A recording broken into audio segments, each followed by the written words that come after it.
প্রিয় শিক্ষার্থীবৃন্দ, আসসালামু আলাইকুম। আমি মোহাম্মদ হাফিজুর রহমান, ক্রিয়েটিভ আইটি লিমিটেডের পক্ষ থেকে স্বাগত জানাচ্ছি আজকের টিউটোরিয়ালে। আমাদের আজকের সফটওয়্যার হচ্ছে ইলাস্ট্রেটর। আমরা ইলাস্ট্রেটর এখান থেকে দেখব যে টাইপ টুল নিয়ে আজকে আমাদের টিউটোরিয়াল। আজকে আমরা দেখব যে ইলাস্ট্রেটরে টাইপ টুল নিয়ে আমরা কিভাবে কাজ করতে পারি, কিভাবে লিখতে পারি, কিভাবে আমরা এই টেক্সট নিয়ে কিভাবে ইলাস্ট্রেটরে কাজ করতে পারি, এই বিষয়গুলো আমরা আমাদের আজকের টিউটোরিয়ালে দেখব। তো আমি এখান থেকে ইলাস্ট্রেটর সফটওয়্যারটাকে রান করলাম। তো আমরা শুরুতেই দেখে নিই টাইপ টুল কোথায় আছে। আমাদের টুলস বার এখান থেকে দেখেন পিন টুলের পাশে যে এখান থেকে যে টুলসটা আছে এখান থেকে টি লেখা আছে, এটা হচ্ছে কি আমাদের এখান থেকে টাইপ টুল। তো টাইপ টুলের নিচে দেখেন একটা অ্যারো কি দিয়ে আছে, যেখান থেকে ছোট্ট একটা অ্যারো কি দিয়ে আছে। এই অ্যারো কির মানেটা আমরা এখান থেকে জানি যে এই টুলসের সাথে আমাদের আরও অনেকগুলো টুলস আছে। তো দেখিনি যে আমাদের এখান থেকে টাইপ টুলসের সঙ্গে আমাদের আরও কি কি আছে। তো আমরা এখান থেকে ক্লিক করে ধরে রাখলাম। ধরে রাখলে এখান থেকে দেখতে পাচ্ছি যে এখান থেকে অনেকগুলো টুলস এখান থেকে আমাদের টাইপ টুল আছে। এখান থেকে আমরা যারা ফটোশপে কাজ করছি তারা আমরা জানি যে ফটোশপে লেখার জন্য টাইপ টুল, মূলত লেখার জন্য দুইটা টাইপ টুল আমরা পেতাম, হরিজন্টাল টাইপ টুল এবং ভার্টিক্যাল টাইপ টুল। তো এখান থেকে আমাদের কি আছে আমরা দেখিনি। Type tool, area type tool, type on a path tool, vertical type tool, vertical area type tool, vertical type on a path টুল। অর্থাৎ প্রথম তিনটা টুলস হচ্ছে আমাদের যারা হরিজন্টালি কাজ করবে এবং পরবর্তী তিনটা টুলস হচ্ছে আমাদের এখানে ভার্টিক্যালি কাজ করবে। তো আমরা এখান থেকে এই টুলসগুলো সম্পর্কে এখান থেকে জানবো। তো আমি এখান থেকে নিয়ে এই অ্যারোতে নিয়ে যদি আমরা ছেড়ে দিই তাহলে আমরা জানি এখান থেকে আমাদের এই টুলসগুলো আমাদের এখান থেকে একবারে এইভাবে শো করবে। তো শুরুতে আমরা এখান থেকে জেনে নিই যে এখান থেকে এই টাইপ টুল দিয়ে কিভাবে আমরা এখান থেকে কাজ করব। আমরা একটা বিষয় আমরা এখান থেকে জানি যে আমাদের এখান থেকে যে বারটা আছে এখান থেকে অপশন বার যেটাকে বলে থাকি আমরা, এর কাজটা হচ্ছে কি যে আমরা যখন যে টুলসে অবস্থান করি সেই টুলসের এই অপশন বারের কাজটা হচ্ছে কি যে আমরা যখন যে টুলসে অবস্থান করি সেই টুলসের অপশনগুলো আমাদের এখান থেকে শো করে। তো আমি যখন এখান থেকে টাইপ টুল এখান থেকে প্রেস করলাম তখন এখানে কি হচ্ছে যে আমাদের এখান থেকে টাইপ টুলের যে অপশনগুলো আছে এই অপশনগুলো আমাদের এখান থেকে শো করতেছে। এই বিষয়গুলো আমরা এখান থেকে জানবো। তো আমরা দেখি যে টাইপ টুল দিয়ে আমরা কিভাবে কাজ করতে পারি বা একটা লিখতে পারি। যেমন আমি এখান থেকে টাইপ টুল নিয়ে এখান থেকে ক্লিক করলাম। ক্লিক করার পর এখান থেকে আমরা দেখতে পাচ্ছি এখান থেকে কার্সরটা ব্লিঙ্ক করতেছে। তো কার্সরটা ব্লিঙ্ক করতেছে মানে এখান থেকে আমি যদি এখন যদি আমার কিবোর্ডে কোনো কিছু কমান্ড দেয় অর্থাৎ ABCD কোনো কিছু টাইপ করি তাহলে এই লেখাগুলো এখানে লেখা হবে। তো আমরা এখান থেকে একটু লিখি। এখান থেকে আমি এখান থেকে লিখতেছি বাংলাদেশ। লিখলাম এখান থেকে বাংলাদেশ। তো এখান থেকে বাংলাদেশ লেখার পরে হ্যাঁ আমার লেখা শুধু এটুকুই ছিল যে বাংলাদেশ কথাটুকু আমি এখান থেকে লিখব। তো বাংলাদেশ লেখার পরে আমাদের এখান থেকে তো আমি অন্যান্য কাজ করব, এটার জন্য আমাদের এখান থেকে কি এখন টাইপ টুল থেকে রিলিজ করতে হবে।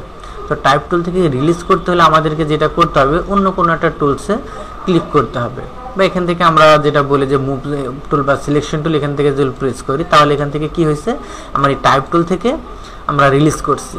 তো আমরা এখন কি সিলেকশন টুলসের সাহায্যে এই আমাদের এই টেক্সটটাকে এখান থেকে কি এক জায়গা থেকে অন্য জায়গায় পজিশন চেঞ্জ করতে পারতেছি। তো আমরা এখান থেকে কি একটা টেক্সট লেখার পরে বিভিন্ন ধরনের পরিবর্তন করার প্রয়োজন আমাদের এখানে আসবে।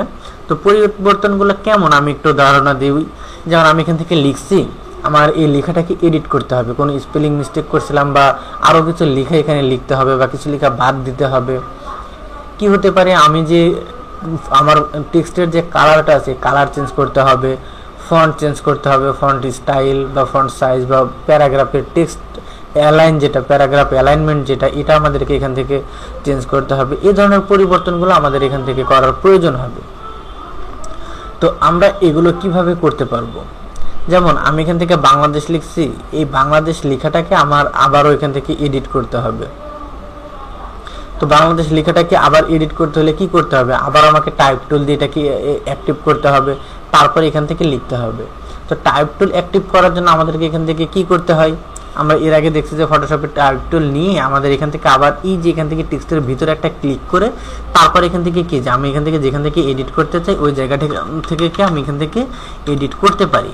কিন্তু আমরা ইলাস্ট্রেটর এখান থেকে মুভ টুলে থাকা অবস্থায় যদি আমরা টেক্সটের ভিতরে ডাবল ক্লিক করি তাহলে এখান থেকে কি অটোমেটিক্যালি টাইপ টুলটা অ্যাক্টিভ হয়ে যাবে, মানে মুভ টুল দিয়ে টেক্সটের উপরে ডাবল ক্লিক করলে এটা এখান থেকে টেক্সটের এডিট অপশনে চলে যায়, আর এডিট মানে এখান থেকে কি টাইপ টুলের অপশনে চলে যায়। তো এখান থেকে লেখার পর আমাদের এখান থেকে পরবর্তী প্রয়োজনটা কি হবে, আমাদের এখান থেকে যে পরবর্তী প্রয়োজনটা কি হতে পারে, যেমন আমি এখান থেকে চাচ্ছি এর কালারটাকে চেঞ্জ করব, আমি এখান থেকে কালারটাকে চেঞ্জ করব। তো এই কালারটাকে চেঞ্জ করতে গেলে আমরা এখান থেকে কিভাবে চেঞ্জ করব, নর্মালি একটা অবজেক্টের কালার আমরা যেভাবে চেঞ্জ করি ঠিক ওইভাবেই আমরা এখান থেকে করতে পারি। কেমন, আমরা এখান থেকে যদি চাই এই টেক্সটটা লাল হবে, তাহলে এখান থেকে আমরা এই যে টেক্সটটা সিলেক্ট থাকা অবস্থায় ডিরেক্ট আমরা এখান থেকে টেক্সটের কালারটাকে চেঞ্জ করে দিতে পারি, বা আমরা এখান থেকে চাইলে টেক্সটটা সিলেক্ট থাকা অবস্থায় পুরোটা এখান থেকে আমাদের ফিল কালার থেকে ডাবল ক্লিক করেও আমরা এখান থেকে কালারটাকে চেঞ্জ করে দিতে পারি। তো এখন দেখলাম যে আমাদের এখান থেকে যদি এই টেক্সটটা পুরোটাকে এইভাবে সিলেক্ট থাকে তাহলে পুরো টেক্সটেরই আমাদের এখান থেকে কালার চেঞ্জ হয়ে যাচ্ছে। তো আমি যদি চাই যে নির্দিষ্ট কিছু টেক্সটের আমাদের এখান থেকে চেঞ্জ হবে, তাহলে কি করতে হবে আমাদের এখান থেকে, তাহলে আমাদেরকে এখান থেকে যেটা করতে হবে যে এখান থেকে ব্লক করে দেখাই দিতে হবে যে কোন টেক্সটগুলোর আমি এখান থেকে কালার চেঞ্জ করতে চাই। তো এখান থেকে আমি ডাবল ক্লিক করলে এখান থেকে টাইপ টুলটা আবার অ্যাক্টিভ হয়েছে। তো এবার আমি দেখাই দিলাম যে এই বাংলা লেখাটুকু আমি এখান থেকে গ্রিন কালার চাই। তো আমি এখান থেকে বাংলা লেখাটুকু এখান থেকে ডাবল ক্লিক করে এখান থেকে আমি একটা গ্রিন কালার সিলেক্ট করে দেখাই দিচ্ছি।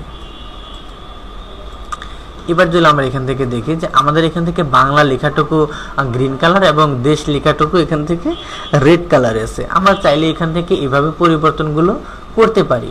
তো এখন যদি বলি যে আমাদের এখান থেকে সে ফন্ট চেঞ্জ করতে হবে, সে ফন্টটা কেমন, সে আমার এখান থেকে তাহমা ফন্টে লেখা আছে। আমরা যখন টেক্সটটাকে সিলেক্ট করতেছি তখন এখান থেকে দেখতেছি যে তাহমা ফন্ট এখান থেকে শো করতেছে যেটা দিয়ে লেখা আছে। তো আমি যাচ্ছি তাহমাকে চেঞ্জ করব। তো কিভাবে করতে পারি, এই তাহমা ফন্টের পাশে দেখেন এখান থেকে একটা ড্রপ ডাউন অ্যারো আছে, ড্রপ ডাউন অ্যারোতে প্রেস করে আমরা অন্য কোনো একটা ফন্ট এখান থেকে দেখাই দিতে পারি যে কোন ফন্টে আমার এখান থেকে লেখা হবে। তো এভাবে হয়তো একটা একটা করে চেঞ্জ আমরা করতে পারি, কিন্তু যদি আমার কোনো টেক্সট সার্চ করতে হয় যে কোনো টেক্সটটা আমি জানি না আসলে কোন টেক্সট দিলে ভালো হবে, তো একটা একটা করে তো আর এখান থেকে এভাবে চেঞ্জ করে দেখা সম্ভব না। তো আমরা কি করতে পারি, এখান থেকে একটা ক্লিক করলে এই যে এখান থেকে দেখেন এই ফন্ট নামটা ব্লক হয়ে আছে, এই ব্লক থাকা অবস্থায় যদি আমরা অ্যারো কি আপ অ্যারো অথবা ডাউন অ্যারো প্রেস করি তাহলে আমাদের এখান থেকে ফন্টটাকে চেঞ্জ হবে।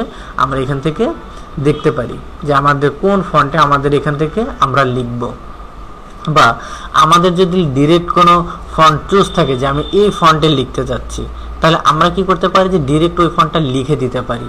কেমন, আমি এখান থেকে এটুকু ব্লক করে আমি এখান থেকে এরিয়াল ফন্ট চাচ্ছি, আমি এখান থেকে লিখে দিলাম এরিয়াল। দেখেন আমাদের এখান থেকে ফন্টটা এরিয়াল ফন্টে লেখা হয়ে গেছে।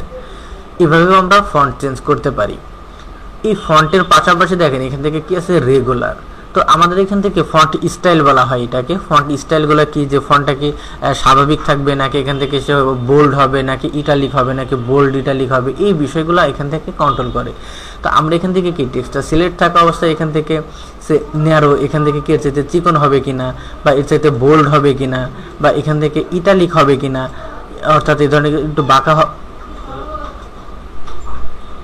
এই ধরনের ইটালিক হবে কিনা, এই পরিবর্তনগুলো আমরা এখান থেকে করতে পারি।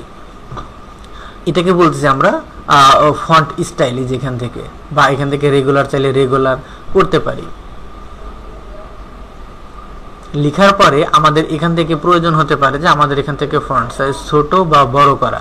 তো ছোট বা বড় করার জন্য আমরা এখান থেকে যেটা করতে পারি, এখান থেকে টেক্সটটাকে সিলেক্ট থাকা অবস্থায় এই যে এখান থেকে দেখেন কি আছে, ফন্ট সাইজ। এই ফন্ট সাইজ থেকে আমাদের এখান থেকে 100 পিটি দিয়ে আছে ভ্যালুটা। আমরা এখান থেকে চাইলে যে সাইজে ছোট করতে চাইলে সেখান থেকে 60 পিটি এভাবে কমাইতে পারি। কিন্তু যদি বেশি করার প্রয়োজন হয় আমি এখান থেকে চাচ্ছি 150।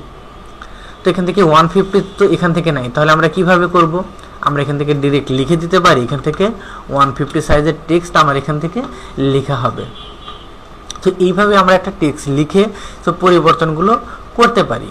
আরও বেশ কিছু পরিবর্তন আছে আমরা ক্যারেক্টার প্লেটে গিয়ে যেটা করতে পারি, এটা আমরা পরে দেখব। আমরা এখান থেকে এখন আরও কিছু অপশন আমরা এখান থেকে দেখে নিই অন্যান্য টাইপ টুলের। ক্যারেক্টার প্লেটটা মূলত আমরা একেবারে দেখব শেষের দিকে। তো এটা দেখলাম আমরা এখান থেকে কি টাইপ টুল। টাইপ টুল দিয়ে এইভাবে আমরা লিখলাম। তো আমি তো এইটুকু লিখছি, আমি যদি এখান থেকে বিষয়টা এমন হয়, দেখেন যে আমি অনেক বেশি লেখা লিখতে চাচ্ছি, বা কোথা থেকে একটা প্যারাগ্রাফ কপি করে এনে আমি এখান থেকে পেস্ট করতে যাচ্ছি। যেমন আমি কিছু লেখা যদি এখান থেকে কপি করে নিয়ে আসি, তাহলে এখান থেকে আমরা দেখি এখান থেকে এই লেখাটুকু আমি এখান থেকে কি করতে যাচ্ছি, কপি করতেছি। তো এই লেখাটুকু লেখার জন্য এখন যদি আমি এখান থেকে টাইপ টুল নিয়ে এখান থেকে ক্লিক করে যদি কন্ট্রোল ভি দিয়ে পেস্ট করি, তাহলে এখান থেকে কি দেখব যে এই লেখাটা আমাদের এখান থেকে সে শুধু এই পাশ থেকে ও পাশে, অর্থাৎ আমাদের ডকুমেন্ট, আমাদের ইলাস্ট্রেটর এরিয়া ছেড়ে সে বাইরে চলে গেছে। তো আমরা তো কেউ সাধারণভাবে এইভাবে লিখতে চাইবো না। আমরা যখন একটা প্যারাগ্রাফ লিখবো তখন তো আমরা অবশ্যই চাবো যে এখান থেকে কি হবে, যে আমাদের এই লেখাটা বা একটা নির্দিষ্ট এরিয়ার ভিতরে থাকুক, কারণ অনেক লেখা লিখতে হলে আমাদেরকে একটা এরিয়ার ভিতরে লিখতে হবে। তো সেই এরিয়াটা আমরা কিভাবে ডিফাইন করব, এটা তো আমাদের ডকুমেন্ট ছেড়ে বাইরে চলে যাচ্ছে টাইপ টুল দিয়ে লিখলে। এখনই আমাদের এখান থেকে প্রয়োজন আসছে যে আমাদের পরবর্তী যে টুলসটা ছিল এরিয়া টাইপ টুল, এই এরিয়া টাইপ টুল নিয়ে আমাদের এখান থেকে কাজ করতে হবে। অর্থাৎ টেক্সট যখন লিখবো আমাদেরকে একটা এরিয়া ডিফাইন করে দিতে হবে যে আমি আসলে কোন এরিয়ার ভিতরে লিখতে চাচ্ছি।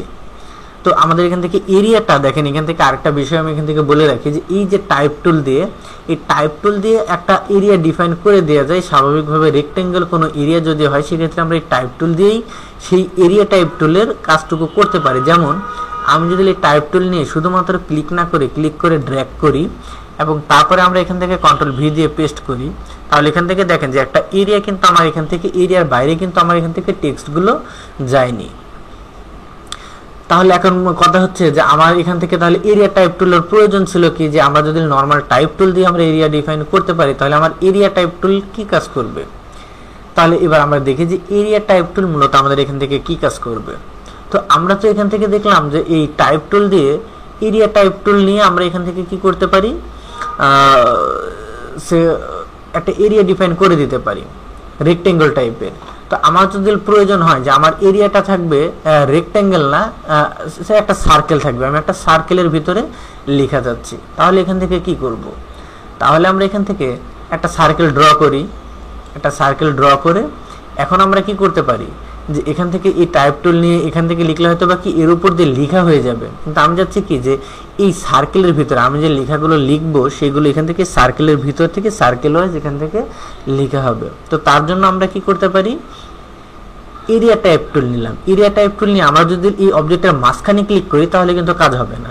আমাদের এখান থেকে যেটা করতে হবে, এই অবজেক্টের এজ বরাবর অর্থাৎ অবজেক্টের পাথ বরাবর আমাদেরকে এখান থেকে ক্লিক করে দেখাইতে হবে। তো ফন্ট সাইজটা অনেক বড়, আমরা এখান থেকে ছোট করে নিয়েছি, আমি এখান থেকে 20 করে দিচ্ছি। 20 করে দিয়ে আমি এবার এখান থেকে কন্ট্রোল ভি দিয়ে পেস্ট করলাম। তো এবারে কিন্তু দেখতে পাচ্ছি যে আমাদের এখন যেটা হয়েছে যে টেক্সটটা সোজা সোজা সে চলেও যায়নি, বা একটা রেক্টেঙ্গল টাইপের কোনো ধরনের এরিয়াও সে ডিফাইন করেনি। সে ডিফাইন করছে কি, ওই যে আমি যে অবজেক্টটা তৈরি করে দিয়েছিলাম সেই অবজেক্ট অনুযায়ী সে কি করছে, আমাদের এখান থেকে এই টেক্সট এই লেখাটাকে সে পেস্ট করছে। তো আমাদের এখান থেকে কি এখন যে বিষয়টা হচ্ছে যে আমি তো এখান থেকে একটা অবজেক্ট নিয়েছিলাম যার একটা ব্যাকগ্রাউন্ড কালার ছিল, সেই ব্যাকগ্রাউন্ড কালারটাও কিন্তু আমরা দেখতে পাচ্ছি এখান থেকে চলে গেছে। বা এখান থেকে কি আমাদের এখান থেকে রেক্টেঙ্গেল বা রেক্টেঙ্গেল ছেড়ে এখান থেকে এই সার্কেল এই ধরনের কোনো এরিয়ার ভিতরে আমরা এই এরিয়া টাইপ টুল দিয়ে লিখতে পারবো না। বিষয়টা আসলে এমন না, আমরা যে কোনো প্রকারের অবজেক্ট তৈরি করে যে কোনো ধরনের এরিয়া ডিফাইন করতে পারি, সেটা আমাদের ডিফল্ট কোনো শেপ হোক বা আমাদের এখান থেকে পেন টুল দিয়ে কাস্টম কোনো শেপ আমাদের এখান থেকে তৈরি হোক, সব ধরনের শেপেই আমরা এখান থেকে কি আমাদের ইচ্ছে অনুযায়ী টেক্সটগুলো লিখতে পারবো। যেমন আমি এখান থেকে যদি দেখাই, সে এখান থেকে কি আছে, সে আমি এখান থেকে স্টার টুল আছে। তো আমি কি চাচ্ছি যে আমার এখান থেকে লেখা হবে এই স্টারের ভিতরে, এই স্টারের ভিতরে আমি এখান থেকে লিখতে চাচ্ছি। তো এখান থেকে কি টাইপ টুল নিলাম, এখান থেকে স্টারের এই যে ক্লিক করলাম। এবার যদি আমরা এখান থেকে কন্ট্রোল ভি দিয়ে পেস্ট করে দিই তাহলে কিন্তু আমরা এখান থেকে দেখতে পাচ্ছি যে আমাদের এই স্টারের শেপ অনুযায়ী আমাদের এখান থেকে কি হয়েছে, টেক্সটগুলো লেখা হয়েছে। তার মানে কি এইভাবে আমরা যে কোনো প্রকারের শেপে লিখতে পারি। এটা হচ্ছে কার মাধ্যমে, এই এরিয়া টাইপ টুল যে টুলসটা আছে এই টুলসের সাহায্যে। তো এরিয়া টাইপ টুলস নিয়ে যখন লিখতে যাব, এখানে আমাদের আরও বেশ কিছু বিষয় জানার আছে, সেই বিষয়গুলো আমরা এখান থেকে জেনে নিই। যেমন আমি এখান থেকে একটা এরিয়া ডিফাইন করলাম যে আমি এই এরিয়ার ভিতরে কিছু টেক্সট এখান থেকে লিখতে চাচ্ছি। সে কপি করা আছে আমার, এখান থেকে নিয়ে আমি এর ভিতরে ক্লিক করলাম, কন্ট্রোল ভি দিয়ে এখান থেকে পেস্ট করি, কন্ট্রোল এ দিয়ে সিলেক্ট করে আমি এখান থেকে ফন্টটাকে চেঞ্জ করে দিই। আমি এখান থেকে এরিয়াল ফন্ট দিই, এরিয়াল ফন্টটা এখান থেকে দিলাম। তো আমরা যখন এখান থেকে লিখছি, লিখার পরে দেখেন আমাদের এখান থেকে একটা বিষয় লক্ষ্য করে দেখবো যে আমাদের লেখার শেষে এখান থেকে এই বক্সের এখানে একটা প্লাস চিহ্ন শো করতেছে। এটা কেন, এর মানেটা কি? বা আমি এখান থেকে যে পরিমাণে টেক্সট লিখছিলাম সেই পরিমাণে টেক্সট কিন্তু আমরা এখান থেকে দেখতে পাচ্ছি না। তাহলে আমরা এখান থেকে বিষয়টা কি দাঁড়াচ্ছে যে আমি যে লেখাটা, আমি যে এরিয়াটা ডিফাইন করে দিচ্ছি এবং আমি যে পরিমাণে টেক্সট এর ভিতরে পেস্ট করছি, এতগুলো টেক্সট আমাদের এখানে এই ছোট্ট জায়গাতে লেখা সম্ভব না। সে আরও কিছু টেক্সট আছে যেগুলো হাইড হয়ে আছে, এবং এটা আমাকে এখান থেকে এই প্লাস সিম্বলের মাধ্যমে এখান থেকে আমাকে সে একটা সংকেত দিচ্ছে যে এখান থেকে আমার আরও কিছু টেক্সট আছে যেগুলো হাইড হয়ে আছে। তো সেই টেক্সটগুলোকে নিয়ে কি করতে পারি? তো একটা কাজ আছে যে আমি এখান থেকে কি এরিয়াটা এইভাবে বড় করে দিতে পারি। তাহলে কি হবে যে আমাদের এখান থেকে বাকি টেক্সটগুলো আমাদের এখানে আর আসবে না বা শো করবে না, পুরো টেক্সটগুলো আমাদের এখান থেকে শো করবে। কিন্তু আমাদের প্রয়োজনটা যদি এমন হয় যে এখানে আমার ওই বাকি টেক্সটগুলো লেখা যাবে না, এটা অন্য কোনো পেজে লিখতে হবে, এই ধরনের কাজ আমরা অনেক সময় অনেক ক্ষেত্রেই দেখি। কোনো ম্যাগাজিন বা কোনো পত্রিকার কোনো কাজ যদি দেখি, যে আমরা অনেক সময় দেখি যে কোনো জায়গায় হেডলাইন দিয়ে তার নিচে কিছু 2 লাইন 3 লাইন কিছু টেক্সট দিয়ে নিচে লেখা থাকে যে এত পেজে এত কলামে বাকি টেক্সটটুকু পড়ুন। তো আমাদের এখান থেকে যদি এই ধরনের কোনো কাজ করতে চাই যে এখানে আমি এই পার্টটুকু লিখছি, এর পরবর্তী ডিটেলসটুকু আমি অন্য ভেতরের কোনো পাতায় আমি এখান থেকে লিখে দেবো এর পরবর্তী অংশটুকু, তাহলে এখান থেকে কিভাবে করব?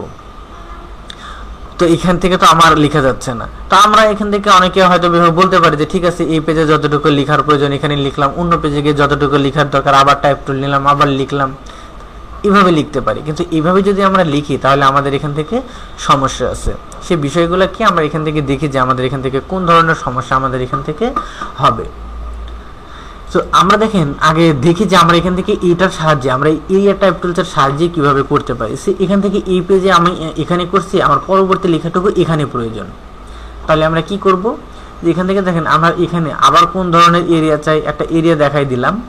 এবার আমরা কি করতেছি, এই সিলেকশন টুলস নিয়ে এই টেক্সটের উপর একটা ক্লিক করলাম, টেক্সটটা সিলেক্ট হলো, এবং সিলেকশন টুল নিয়ে পরবর্তীতে আবার যখন এই প্লাসের উপরে ক্লিক করব তখন দেখেন এই টেক্সটগুলোর মতো অর্থাৎ টেক্সটের মতন কিছু জিনিস আমার এই কার্সরের সঙ্গে স্ন্যাপ করছে, ধরে আছে এখান থেকে। তো এটাকে নিয়ে যদি আমরা এখান থেকে আমাদের পরবর্তী অবজেক্টটাকে বা যে এরিয়াটা দেখাচ্ছি সেই এরিয়াতে আমরা ক্লিক করি, তাহলে এখান থেকে কি দেখবো যে এখান থেকে আগে যেখানে প্লাস চিহ্ন ছিল এই প্লাস চিহ্ন থেকে আমাদের এখান থেকে কি হয়েছে, পরবর্তী অবজেক্টে এখান থেকে একটা লিঙ্ক সে তৈরি করছে, যে অর্থাৎ এখান থেকে কি যে এই অবজেক্টের পরবর্তী টেক্সটটুকু এই অবজেক্টে আছে সে শো করতেছে। এবং কি এখান থেকে আসার পর এই অবজেক্টের শেষে দেখেন এখান থেকে একটা প্লাস চিহ্ন দেখাচ্ছে, তার মানে এই অবজেক্টে আসার পরও আমাদের এখান থেকে কি হয়নি, টেক্সটগুলো শেষ হয়নি। কিন্তু আমার ঠিক আছে শেষ হয়নি, ভালো কথা। তো আমার এখন যেটা প্রয়োজন হচ্ছে যে এবার আমি এই টেক্সটগুলো যেখানে চাচ্ছি এখান থেকে আমি কোনো রেক্টেঙ্গেল চাচ্ছি না, আমরা চাচ্ছি এখান থেকে একটা সার্কেলের ভিতরে এখান থেকে পরবর্তী টেক্সটগুলো আমি এখান থেকে শো করব। তাহলে এখন কি করব, আমরা আগেরগুলো তো আমার এখান থেকে রেক্টেঙ্গেল শেপ ছিল। তো এবার আমরা ঠিক আছে আমরা যে কোনো ধরনের শেপ চাই করতে পারি। আমরা এখান থেকে পরবর্তী শেপটা আমি এখান থেকে তৈরি করলাম, একটা ইলিপস তৈরি করলাম, এবং এর পরবর্তীতে আমরা কি করতেছি আগের মতোই একটা ক্লিক করলাম, টেক্সটটা সিলেক্ট হইলো, আরেকটা ক্লিক করলাম প্লাস পয়েন্টের উপরে, টেক্সটগুলো আমার এখান থেকে মাউসের কার্সরের সঙ্গে স্ন্যাপ করছে। এবার গিয়ে আমি এখান থেকে এই এরিয়াটা দেখাই দিই। এবার দেখেন সে দেখাচ্ছে যে এখান থেকে পরবর্তী টেক্সটটা এখানে আসছে, এমনকি এই টেক্সটগুলো কি করছে সে পরবর্তীতে এই সার্কেলের ভিতরে লেখা হয়েছে। কিন্তু আমরা যদি দেখেন যে এমন হয় যে আমি নর্মালি এখান থেকে ক্লিক করে টেক্সটগুলো নিলাম, যেখান থেকে ক্লিক করছি টেক্সটগুলো আমাদের এখান থেকে চলে আসছে। তো আমরা এখন এখান থেকে কি করব, আমি এখান থেকে ক্লিক করি, টেক্সটগুলো এখানে আমরা ক্লিক করলাম, ক্লিক করলে টেক্সটগুলো এখান থেকে স্ন্যাপ করছে। এখন যদি আমি নর্মালি ক্লিক করি তাহলে কি হবে, সে আমাদের আগের যে শেপটা ছিল সেটা ছিল এখান থেকে সার্কেল, তার আগে ছিল রেক্টেঙ্গেল, তার আগে ছিল রেক্টেঙ্গেল। তো এখন সে শুধুমাত্র ক্লিক করলে কি করবে, সে কি সোজাসুজি ঠিক আগের মতন চলে যাবে নাকি ও রেক্টেঙ্গেল হবে না, কিভাবে সে লিখবে? এখান থেকে আমরা যদি ক্লিক করি আমাদের আগের যে সাইজের শেপটা ছিল ওই শেপটাকেই সেখান থেকে রিপিট করবে। যেখান থেকে দেখেন আগের মতোই একটা সে শেপ অটোমেটিক্যালি জেনারেট করে নিছে। আচ্ছা, তো যে জিনিসটা একটু আগে আমি বলছিলাম যে এখান থেকে একটা বিষয় দেখাবো, যেখান থেকে এইভাবে লিখলে আমাদের এখান থেকে মূলত আমাদের সুবিধাটা কি হয়, যে এখান থেকে যদি এইভাবে আমরা পারতাম যে এখান থেকে আলাদা আলাদা এরিয়া ডিফাইন করে লেখার জন্য।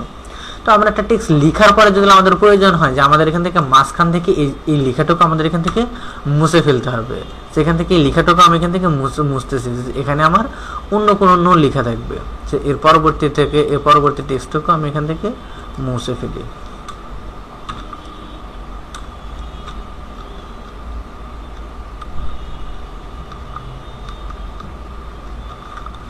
আচ্ছা,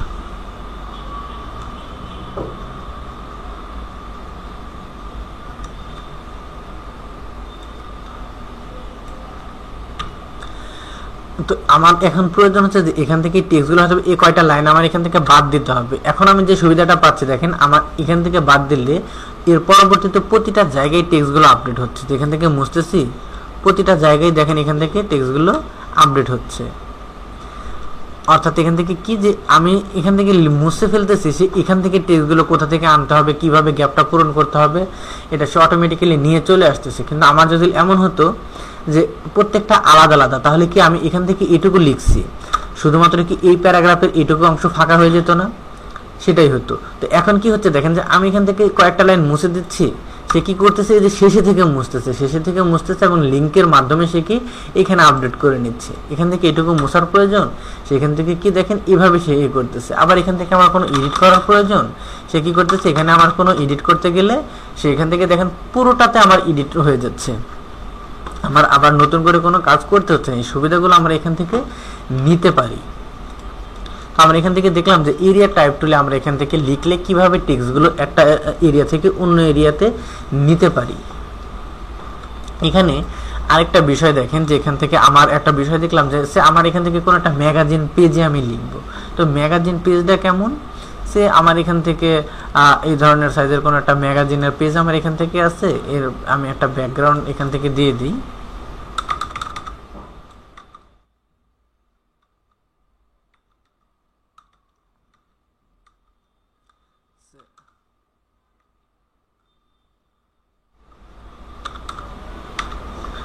এই ধরনের কোনো একটা ব্যাকগ্রাউন্ড আমার এখান থেকে আছে, এই ধরনের কোনো একটা ব্যাকগ্রাউন্ডের ভিতরে আমার কিছু লেখা আমাদের এখান থেকে লিখতে হবে, যার যে পেজের ব্যাকগ্রাউন্ডে এই ধরনের একটা কালার আছে। তো এটা যদি এমন হয়, এখন আমি যদি লিখতে চাই যে এখান থেকে, হ্যাঁ আমি এখান থেকে লেখাগুলো পেস্ট করে দিই, এখান থেকে আমি ক্লিক করলাম, ক্লিক করার সঙ্গে সঙ্গে তো আমার ব্যাকগ্রাউন্ড কালারটা চলে গেছে। তার মানে এখানে লিখলে আমার লাভ হইলো কি, আমার এখান থেকে সে ব্যাকগ্রাউন্ডের কালারটা থাকতেছে না। তাহলে আমরা এখান থেকে কি করতে পারি, কন্ট্রোল জেড দিয়ে আমি ব্যাক করলাম।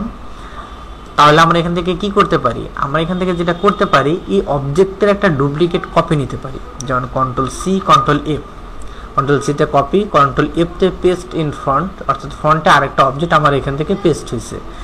এখন যদি আমরা এখান থেকে লিখি, তাহলে এখান থেকে কি হচ্ছে, এখন কি মনে হচ্ছে যে এখন তার মানে সে কি যায়নি, কালারটাকে সে মুছে ফেলেনি? হ্যাঁ মুছে ফেলছে। কি হয়েছে, আমাদের এখানে দুইটা অবজেক্ট ছিল, একটাতে সে কি করছে যে মুছে ফেলে টেক্সটের জন্য তার এরিয়া হিসাবে নিছে, আরেকটা আমরা কি পেছন থেকে দেখতে পাচ্ছি। এখানে যদি কোনো এখান থেকে যদি আমরা এখান থেকে কোনো কিছু টেক্সটগুলোকে এখন পেস্ট করি, যেমন এখান থেকে control C, control F press করলাম, এখান থেকে দুইটা অবজেক্ট আছে, আমরা কিছু টেক্সট আবারও কপি করে নিয়ে আসি, এখান থেকে কপি করে নিয়ে আসলাম। এখানে এসে যদি এখন আমরা এরিয়া টাইপ টুল নিয়ে পেস্ট করি, তাহলে এখান থেকে কি লেখাগুলো এখানে চলে আসছে। তো এখান থেকে দেখেন দেখতে খারাপ লাগতেছে, কেমন ওই একবারে এজ থেকে লেখাগুলো শুরু হচ্ছে। তার মানে আমরা এটা না করে আরেকটা কাজ করতে পারি, আমরা অফসেট পাথের ব্যবহারটা নিশ্চয়ই জানি। আমরা এখান থেকে অফসেট দিয়ে কোনো অবজেক্ট তৈরি করে নিই, তাহলে আমাদের পেজের একটা মার্জিন থাকবে। পাথ থেকে অফসেট পাথ,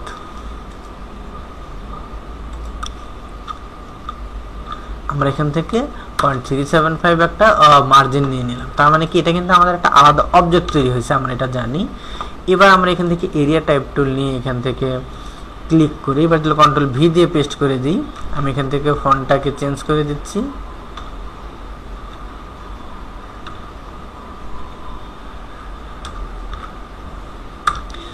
এখান থেকে দেখেন এখন আমার এখান থেকে কি হয়েছে, ঠিক নির্দিষ্ট একটা মার্জিন ছেড়ে দিয়ে কিন্তু এখান থেকে লেখা হয়েছে। তো পরবর্তীতে আমরা চাইলে এখান থেকে লেখাগুলোকে আবার অন্য অন্য কোনো জায়গাতে এখান থেকে পেস্ট করতে পারবো। এই কাজগুলো আমরা এখান থেকে করে নিতে পারবো। তো এখান থেকে আমি ফন্ট সাইজটা একটু কমাই দিয়েছি, আমি এখান থেকে ফন্ট সাইজ 13 করে দিচ্ছি।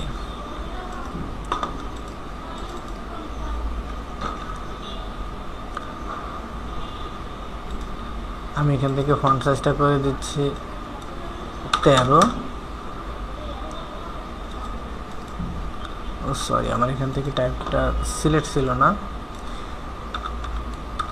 করে দিলাম 13।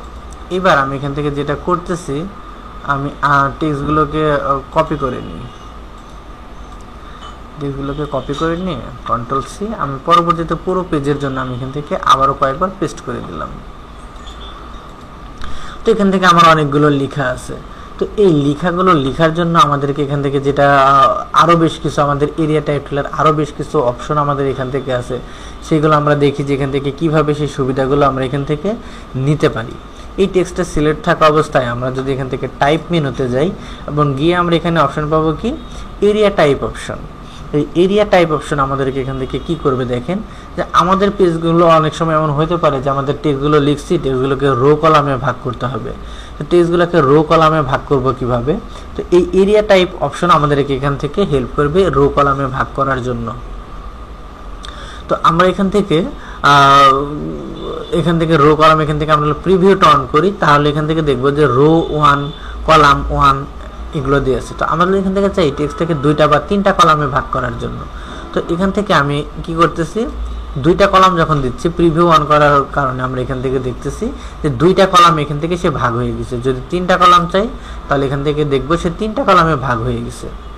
এর নিচে দেখেন একটা অপশন আছে গাটার। গাটারটা কি, যে গাটারটা হচ্ছে একটা কলাম থেকে আরেকটা কলামের মাঝখানে দূরত্ব কতটুকু হবে। এখানে আছে 0.25, আমরা যদি এখান থেকে 0.5 করে দিই তাহলে এখান থেকে আরো বেশি গ্যাপটা হয়ে গেছে, 0.5 গ্যাপ হয়ে গেছে। আমরা এরিয়া টাইপ অপশনটাকে আরেকবার নিয়ে আসি, তো 0.5 না, আমরা এখান থেকে 0.2 গ্যাপ দিয়ে দিই।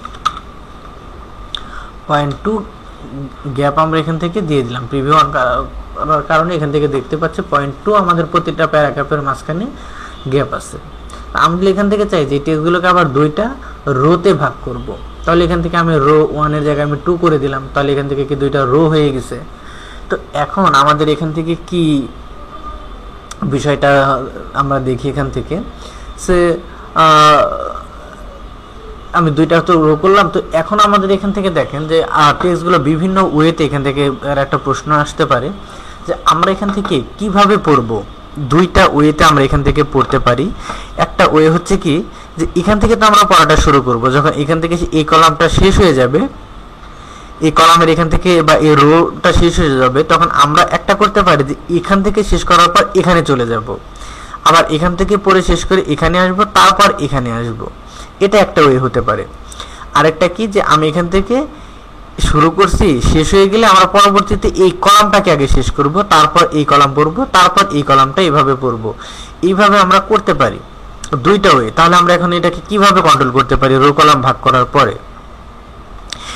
এই এরিয়া টাইপ অপশনে দেখেন আমাদের একটা অপশন আছে এখান থেকে কি টেক্সট ফ্লো। এখান থেকে দেখেন কি বলতেছে, by row left to right, পরবর্তীটা কি বলতেছে by column left to right.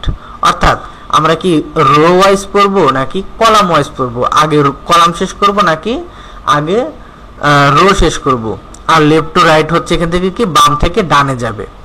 তো অর্থাৎ এখান থেকে দেখেন যে যদি আমরা এখান থেকে দেয়া থাকে কি দিয়ে আছে, এটা এখান থেকে by row left to right, অর্থাৎ এখান থেকে সে কি করবে একটা রো শেষ করবে, তার পরবর্তীতে আরেকটা রো। তার মানে এখান থেকে এইটুকু আর একটা রো, এখান থেকে এইটুকু আর একটা রো।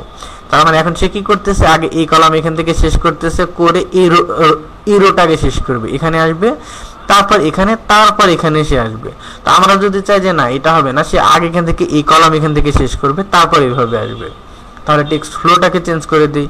টেক্সট ফ্লোটাকে চেঞ্জ করার জন্য আমরা এখান থেকে যাব, এখান থেকে কি আছে তাহলে by column left to right, অর্থাৎ এই লেফট টু রাইট এদিক থেকে পড়তে পড়তে যাবে, কিন্তু আগে একটা কলাম শেষ করবে। তাহলে এটা সিলেক্ট থাকা অবস্থায় চেঞ্জ করে দিই। এবার দেখেন কি হচ্ছে, যে এইবার আমরা এখান থেকে দেখতে পাচ্ছি যে আগে এখান থেকে এই কলামটা শেষ হবে, তার পরবর্তীতে এখানে আসবে, তার পরবর্তীতে সে এইভাবে আসবে, এইভাবে সে টেক্সটগুলো লেখা শেষ করবে। ওকে করে দিচ্ছে। তো এইভাবে আমরা কি এখান থেকে ম্যাগাজিনের লেখা হোক বা অন্যান্য যদি আমরা কখনো কোনো ম্যাগাজিন পেজের কাজ করতে যাই, সেক্ষেত্রে আমাদের এখান থেকে এই ধরনের প্রয়োজন হতে পারে এইভাবে রো ওয়াইজ বা এখান থেকে কলাম ওয়াইজ টেক্সট নিয়ে কাজ করার জন্য। তো এখান থেকে দেখেন ম্যাগাজিনের কথা যেহেতু বলতেছি, ম্যাগাজিনের এখানে কাজ করতে গেলে আমাদের টেক্সট নিয়ে আরও কিছু কাজ আমাদেরকে এখানে করতে হয়। যেমন আমরা যখন বিভিন্ন ধরনের ম্যাগাজিন পড়ি, তখন আমরা ম্যাগাজিনে একটা বিষয় লক্ষ্য করি যে এখান থেকে টেক্সটের মাঝখানে কিছু ইমেজ থাকে। যেমন এখানে কি যে আমি একটা ইমেজ ইউজ করতে যাচ্ছি, কিন্তু এখানে যদি আমি নর্মালি কোনো ইমেজ বা অবজেক্ট তৈরি করি, এই ধরনের কোনো অবজেক্ট যদি এখানে তৈরি করি, তাহলে আমরা কি দেখব যে এই অবজেক্টের জন্য তো আমি এখান থেকে নিচের এই টেক্সটটাকে কি দেখতে পারতেছি না, এখান থেকে কি যে এই টেক্সটগুলোকে দেখতে পারতেছি না। তাহলে এখান থেকে আমরা ম্যাগাজিনে যেটা দেখি যে এখান থেকে হয়তো অনেক সময় দেখবেন যদি কোনো স্পোর্টসের কোনো ম্যাগাজিন হয়, যেমন কোনো ব্যাটসম্যান খুব ভালো করছে, সে ব্যাট হাতে নিয়ে দাঁড়াই আছে, তার বডির চারদিক থেকে টেক্সটগুলো কেমন সরে সরে গেছে। এই ধরনের কোনো কাজ যদি আমরা এখান থেকে করতে চাই, যেখান থেকে তো ওইভাবে আর এরিয়া মাঝখান থেকে তাহলে বাদ দেবো কিভাবে, তাহলে সেটা তো আমরা করতে পারবো না। যেমন আমি এখান থেকে একটা অবজেক্ট দিয়ে দেখাই, যেমন আমি এখান থেকে স্টার, সেখান থেকে একটা স্টার তৈরি করলাম আমি এখান থেকে। তো আমি এখান থেকে চাচ্ছি যে আমার এখান থেকে এই স্টারের নিচে যে টেক্সটগুলো আছে, এখন তো আমি এগুলো পড়তে পারতেছি না, আমি চাচ্ছি এর বাহিরের যে লেখাগুলো আছে, এই লেখাগুলো এর নিচে যে লেখাগুলো আছে, এগুলো এই আমার অবজেক্টের নিচ থেকে সে দূরে চলে যাবে, এর পাশ দিয়ে চলে যাবে। তাহলে আমরা কি করব? এমন প্রয়োজন হতেই পারে কোনো অবজেক্ট বা কোনো ইমেজ ইউজ করার জন্য। তো আমি এখান থেকে প্রথমে অবজেক্ট দিয়ে দেখাই। যদি অবজেক্ট দিয়ে আমরা এখান থেকে করতে চাই, তাহলে কি করতে হবে? এই অবজেক্ট দিয়ে করতে হলে অবজেক্টটাকে সিলেক্ট থাকা অবস্থায় আমরা চলে যাব অবজেক্ট মেনুতে, তারপরে এখান থেকে অপশন আছে টেক্সট র্যাপ, এবার এখান থেকে আছে মেক। আমরা যখন এখান থেকে দিছি, তখন এখান থেকে দেখেন যে আমাদের এই অবজেক্টের নিচে আর কোনো টেক্সট নাই। এটা কি আমরা এখান থেকে যেখানেই নিব, এখান থেকে সে কি করতেছে, টেক্সটগুলো দূরে চলে যাচ্ছে। অর্থাৎ আমরা এর চারদিক থেকে, এই যে এখান থেকে দেখেন যে একটা নির্দিষ্ট দূরত্বের থেকে সেখান থেকে টেক্সটগুলো লেখা হচ্ছে। এখন সে কতটুকু দূরত্বে চলে যাবে, এই যে এখান থেকে দেখেন একটা দূরত্ব আমরা এখান থেকে দেখতে পাচ্ছি যে এইটুকু দূরত্ব সে টেক্সটের বাউন্ডারিটাকে নিয়ে নিচ্ছে। এটাকে যদি আমরা কন্ট্রোল করতে চাই, কিছু সময় আমাদেরকে বাড়াইতে হবে বা কমাইতে হবে। এটা করার জন্য আমরা চলে যাব অবজেক্ট থেকে টেক্সট র্যাপ থেকে যদি আমরা রিলিজ করতে চাই, তাহলে তো রিলিজ টেক্সট র্যাপ অপশন। এখান থেকে হচ্ছে 6pt যে ভ্যালুটা দিয়ে আছে, আমরা প্রিভিউটা অন করি। 6pt না দিয়ে যদি আমরা এখান থেকে আর বাড়াই দিই ভ্যালুটা, তাহলে দেখেন এখান থেকে আমাদের এই যে ভ্যালুটা দিব, ওই ভ্যালুটা কি আমাদের এখান থেকে কাজ করতেছে, ওইটুকু দূরত্বে আমাদের টেক্সটগুলোকে সরাই নিচ্ছে। তো এটা ডিফল্টভাবে 6pt থাকে, আমরা চাইলে এটাকে কন্ট্রোল করতে পারি।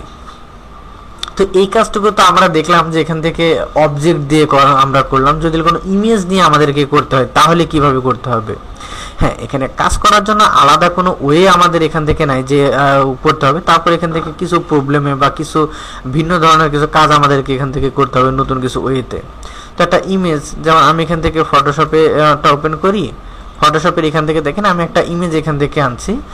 সেখান থেকে একজন ক্রিকেটারের ইমেজ আমরা এখান থেকে দেখতে পাচ্ছি। এই ইমেজটা আমি আমার টেক্সটের ভিতরে ইউজ করতে যাচ্ছি, কিন্তু এটাকে যদি নর্মালি আমি জেপিজি নিই, তাহলে এখান থেকে দেখেন কি আছে যে এই যে ব্যাকগ্রাউন্ড আছে, এই ব্যাকগ্রাউন্ড থেকে সেখান থেকে কি করবে, টেক্সটগুলোকে দূরে চলে যাবে র্যাপ করলে।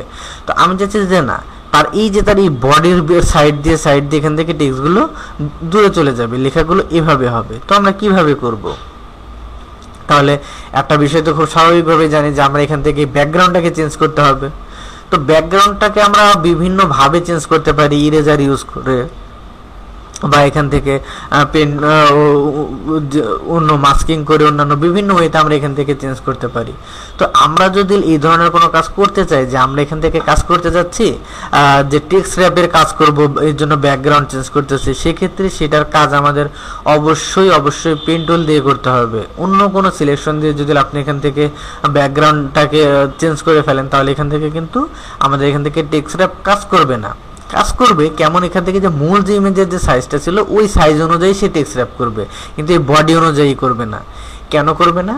কারণ আমাদের এখান থেকে টেক্সট র্যাপটা কাজ করবে আমাদের এখান থেকে এই যে আমি পেন টুল দিয়ে পাথ করতেছি পাথ অনুযায়ী। আমার এই ইমেজটাতে অলরেডি দেখেন এখান থেকে পাথ করা আছে। এই যে এখান থেকে আমরা যদি পেন টুল নেই, আমরা এখান থেকে পেন টুল নিয়ে দেখবো যে এখান থেকে কি এই যে আমার এখান থেকে পাথ করা আছে। তো পাথ করা আছে সেহেতু আমি এখান থেকে কি করতেছি, আমি এর ব্যাকগ্রাউন্ডটাকে মুছে ফেলি, কন্ট্রোল এন্টার দিয়ে সিলেকশন করলাম, কন্ট্রোল শিফট আর দিয়ে ইনভার্স করে এখান থেকে ডিলিট প্রেস করলাম। আচ্ছা, তো এবার আমি এখান থেকে দেখতে পাচ্ছি কি যে আমার এখান থেকে ব্যাকগ্রাউন্ডটাকে ট্রান্সপারেন্ট হয়ে গেছে। এখন এই ট্রান্সপারেন্ট হয়ে গেছে, এখন আমরা এটাকে সেভ দেব কোন ফরম্যাটে, আমরা একে কোন ফরম্যাটে সেভ দেব। তো আমরা একে পিএনজি করলে হবে না, এখান থেকে পিএনজি বা জেপিজি করলে তো যে সেই কথা, এখান থেকে কাজ হবে না। আমরা এখান থেকে যেটা করতে হবে এটাকে পিএসডি ফরম্যাটে সেভ করতে হবে। আমরা এটাকে পিএসডি ফরম্যাটে সেভ করে ফেলি। সেখান থেকে ডেস্কটপে আমি এখান থেকে পিএসডিটাকে সেভ করলাম। তো পিএসডিটাকে সেভ করার পর আমরা এখান থেকে কি করব, ইলাস্ট্রেটরে গিয়ে এই পিএসডি ফাইলটাকে আমরা এখান থেকে প্লেস করব। সে ফাইল মেনুতে চলে গেলাম, ফাইল মেনু থেকে প্লেস ডেস্কটপ, ডেস্কটপ থেকে এখান থেকে কি পিএসডি, এখান থেকে আনটাইটেলড ওয়ান যে পিএসডি ছিল পিএসডিটাকে সিলেক্ট করলাম। এবার দেখেন আমাদের এখান থেকে আমরা যখন টেক্সট র্যাপের জন্য আমরা এখান থেকে কোনো ইমেজকে প্লেস করব তখন আমরা খেয়াল রাখবো যেন এখান থেকে লিঙ্কটা অন না থাকে। লিঙ্ক অন থাকলে আমাদের এখান থেকে টেক্সট র্যাপ কাজ করবে না, আমরা যেভাবে চাচ্ছি প্রপারভাবে কাজ করবে না। আমরা লিঙ্কটাকে অফ করে দিব, অফ করে আমরা দেন এখান থেকে প্লেস করব। ওকে করে দিলাম। সে অনেক বড় একটা ইমেজ আমাদের এখান থেকে, আমরা এটাকে ছোট করে নিই, শিফট ধরে এভাবে ছোট করে নিলাম। এখন আমি যদি এখান থেকে চাই যে আমরা আমাদের এখান থেকে এর চারদিক থেকে কি হবে যে এই টেক্সটগুলো সরে যাবে, তাহলে ঠিক আগের মতনই আমরা এখান থেকে করে ফেলি। অবজেক্ট মেনু থেকে টেক্সট র্যাপ, এখান থেকে মেক। এবার আমরা দেখতেছি যে আমাদের এখান থেকে খুব সহজেই কি এখান থেকে এই যে তার অনুযায়ী বডির যে আমার এখান থেকে যে পাতটা ছিল সেই পাতের সেই এরিয়া অনুযায়ী সে কি করছে, একটা নির্দিষ্ট পরিমাণ দূরত্বে সে টেক্সটগুলোকে সরাই নিছে। তো এইভাবে আমরা কাজটুকু করতে পারি। একটু আগে আমি একটা কথা বললাম যে আমরা এখান থেকে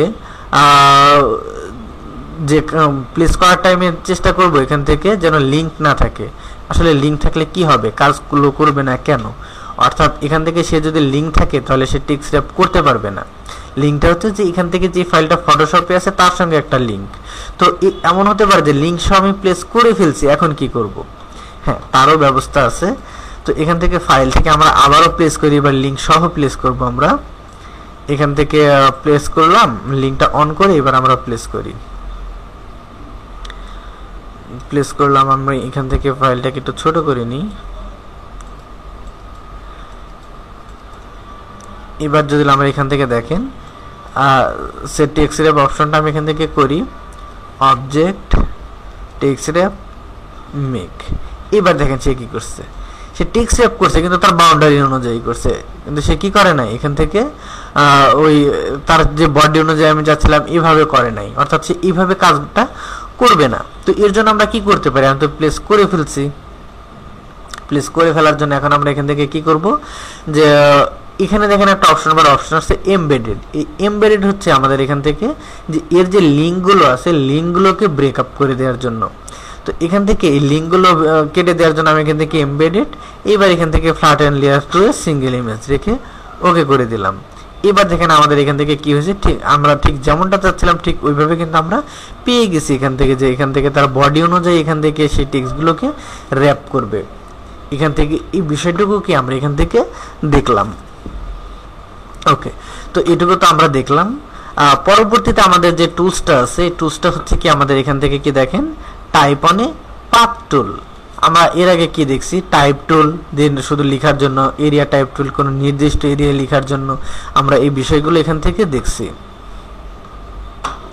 এবার পরবর্তীতে এখানে কি আসছে, টাইপ অন এ পাথ টুল।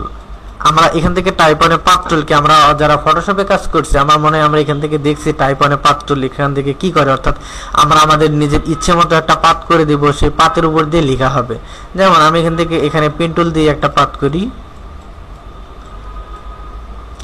এখান থেকে কি আমি একটা পাথ করছি, এই পাথের উপর দিয়ে আমি লেখা চাচ্ছি, তাহলে এখান থেকে কি যে আমি এখান থেকে টাইপ অন এ পাথ টুল নিলাম, এবার এর উপর নিয়ে ক্লিক করলাম। এবার যদি আমরা এখান থেকে লিখি তাহলে দেখেন কি হচ্ছে, এই যে আমার এখান থেকে যে পাতটা ছিল সেই পাত অনুযায়ী কি এখান থেকে লেখাগুলো এইভাবে লেখা হচ্ছে। তো আমরা এখান থেকে কি এটুকু এইভাবে লিখতে পারি। তো এই টুলসটা আমাদেরকে বিভিন্নভাবে বিভিন্ন সময় বিভিন্ন দিক থেকে হেল্প করে থাকে।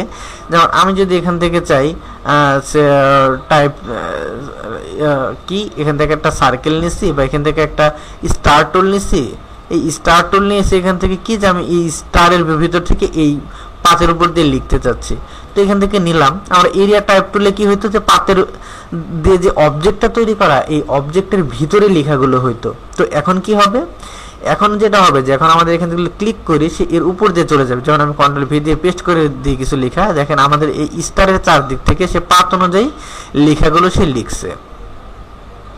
তো এটা কি, এটা আমাদেরকে বিভিন্নভাবে হেল্প করবে, বিভিন্ন ধরনের লোগোতে বিভিন্ন কিছুতে আমাদের এখান থেকে হেল্প করবে।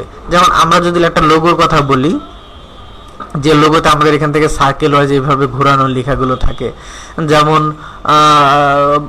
বাংলাদেশ গভর্নমেন্টের লোগোর কথা যদি বলি, এখান থেকে কি লেখা আছে আমাদের এইভাবে লেখা আছে গণপ্রজাতন্ত্রী বাংলাদেশ, নিচে এইভাবে লেখা আছে সরকার। এই কাজটুকু যদি আমরা করতে চাই, টেক্সটগুলোকে যদি এইভাবে র্যাপ করতে চাই, তাহলে এখান থেকে কিভাবে করতে পারি। এটা করার জন্য কিন্তু আমাদের এখান থেকে এই টুলসটা হেল্প করতে পারে। কিভাবে, যেমন আমি আমাদের ক্রিয়েটিভ আইটির কথা বলতেছি, সে আমি চাচ্ছি যে ক্রিয়েটিভ আইটির জন্য কিরে ভাই যেমন আমি এখান থেকে চাচ্ছি ক্রিয়েটিভ আইটির জন্য আমি একটা কাজ করবো, সেটা হচ্ছে কি ক্রিয়েটিভ আইটি ইনস্টিটিউট লেখাটা এখানে থাকবে, নিচে এই অ্যাড্রেসটা ধানমন্ডি ঢাকা এখানে লেখা থাকবে। তো এটুকু কিভাবে করব, তো এর জন্য আমি যে সার্কেল চাচ্ছি সেই সার্কেলের মতো আমি একটা তৈরি করে নিই। সে এই একটা সার্কেল আমি এখানে একটা ব্যাকগ্রাউন্ড দেই,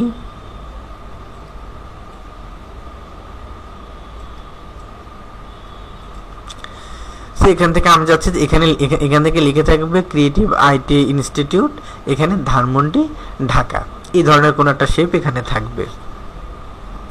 তো এখন আমরা কি করব, এখন যদি আমরা টাইপ অনে পাথ টুল নিই তাহলে তো এর বাইরে দিয়ে লেখা হয়ে যাবে। তাহলে এখন থেকে আমরা কি করতে পারি, এর ভিতর দিয়ে যেহেতু লেখা হবে কন্ট্রোল সি কন্ট্রোল এফ দিয়ে আমি এখান থেকে এটাকে একটু ছোট করে নিলাম।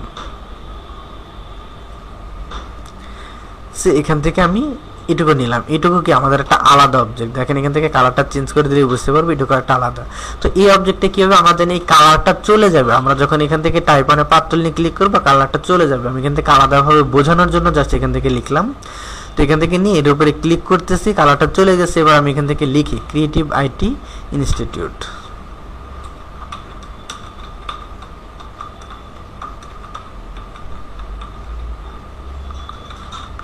ক্রিয়েটিভ আইটি ইনস্টিটিউট, আমি এখান থেকে এটুকু লিখলাম। তো লেখার পরে এখান থেকে দেখেন আমি ফন্ট সাইজটাকে একটু বড় করে দিই,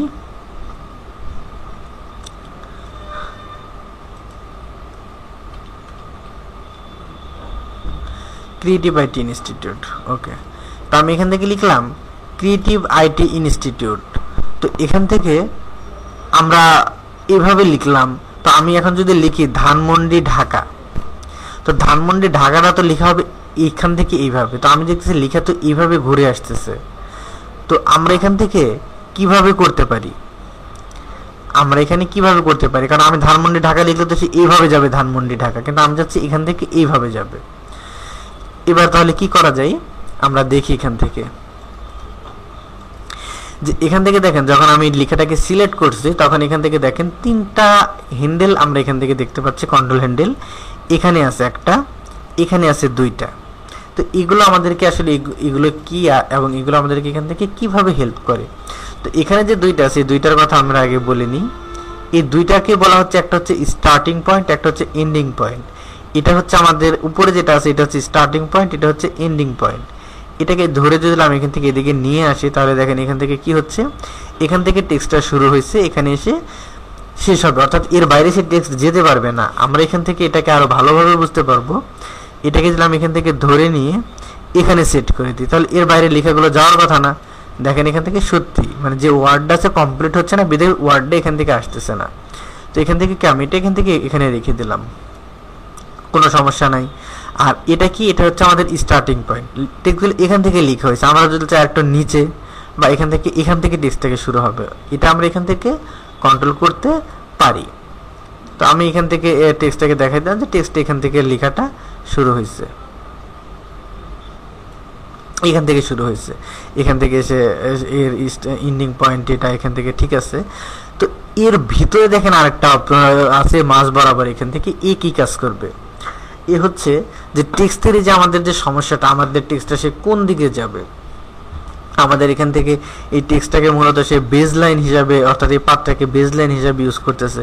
তো বেজ লাইনের বাইরে যখন থাকবে তখন টেক্সটটাকে এইভাবে যাচ্ছে। যদি আমি টেক্সটটাকে এইভাবে লিখতে চাই এই পাথ অনুযায়ী, তাহলে কি হবে, এখান থেকে লেখাটা এইভাবে যাবে, ভিতর থেকে ভিতরে যাবে, আর এখন কি হচ্ছে বাহিরে যাচ্ছে।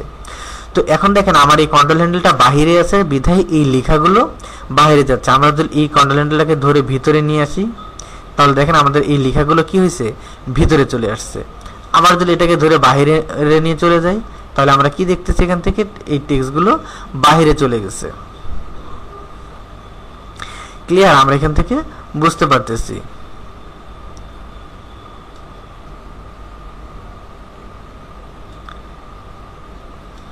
তার মানে এখান থেকে আমরা এইভাবে এই কাজটুকু না হয় করতে পারবো, ঠিক আছে, কোনো সমস্যা নেই। কিন্তু এই একই পাতে কি আমাদের আর সম্ভব যে এই পাতের ভিতরে আমি এখান থেকে আবার এইভাবে লিখবো, ঘুরাই দিব? না, এই পাতের ভিতরে সে হয় ভিতরে থাকবে নয় বাইরে থাকবে, সে আলাদাভাবে কাজগুলো করবে না।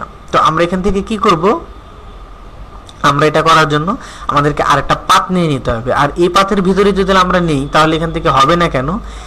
আমরা চাইবো নিশ্চয়ই যে এটার সঙ্গে একটা পুরো সার্কেল হোক একটা টেক্সটের। যদি এটা না হয় তাহলে কি হবে, দেখেন যে এই টেক্সটটা এখান থেকে লিখে এদিকে গেছে, যদি এটার সমানে আরেকটা অবজেক্ট নেই, তাহলে এখান থেকে লিখে ভিতরে যাবে। সে এখান থেকে লিখে যখন ভিতরে যাবে তখন কিন্তু এর সঙ্গে অ্যালাইন মিলবে না। আমাদের প্রয়োজন ঠিক এখান থেকে লিখে এ পর্যন্ত হোক। তাহলে আমাদের এখান থেকে কি প্রয়োজন, কন্ট্রোল সি কন্ট্রোল এফ দিলাম, এবং আমাদের পরবর্তী যে অবজেক্টটা সেটা কতটুকু হবে, এখান থেকে ছোট করে এই যেখান থেকে এই টেক্সটগুলোর টপ পেজ পর্যন্ত, কালারটাকে চেঞ্জ করে এখান থেকে দেখাই দেই এই পর্যন্ত। কারণ এখান থেকে কি, এখান থেকে ভিতরে লিখলে এদিকে যাবে, তার মানে আমরা এখান থেকে পুরো একটা সার্কেলের মতো সে তৈরি করতে পারবে। তো এবার আমরা কি করতেছি, এখান থেকে ক্লিক করে আমরা এখান থেকে লিখি ধানমন্ডি ঢাকা।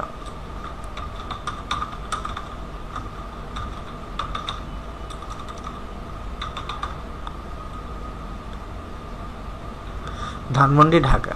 তো আমরা এখনো দেখতে পাচ্ছি যে এখান থেকে তো এটা সে বাইরেই গেল, তার মানে বাইরে গেল। আমরা এখান থেকে যে এখান থেকে অ্যালাইনটাকে ভিতরে নিয়ে আসি,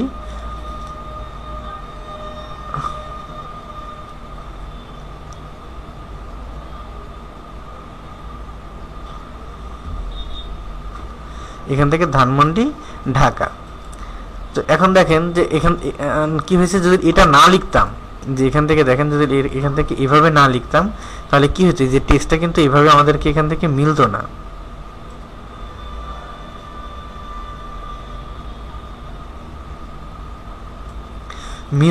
ধানমন্ডি ঢাকা। তো এখান থেকে আমি এর স্টার্টিং পয়েন্টে দিয়ে এখান থেকে এভাবে মিলাই দিলাম, বা এটার ফন্ট সাইজ আমি এখান থেকে একটু কমাই দিই, সেখান থেকে 15 ইউজ করি।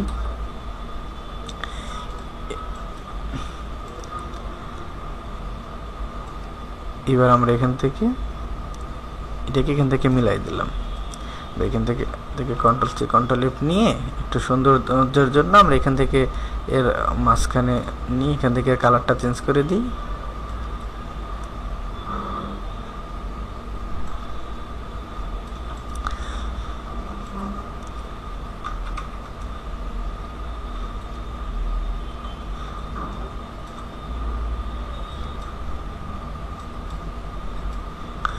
এই ধরনের যে কোনো আমরা এখান থেকে করতে পারি, এইভাবে আমরা কাজগুলো করতে পারি। তো আমরা এখান থেকে যদি এটুকু আমি দেখাই দিয়েছি, যদি এটুকু সম্ভব হয়, আমার মনে হয় যে আমরা এখান থেকে আমাদের বাংলাদেশ গভর্নমেন্টের যে লোগোটা আছে এটুকু আমরা এখান থেকে করতে পারবো।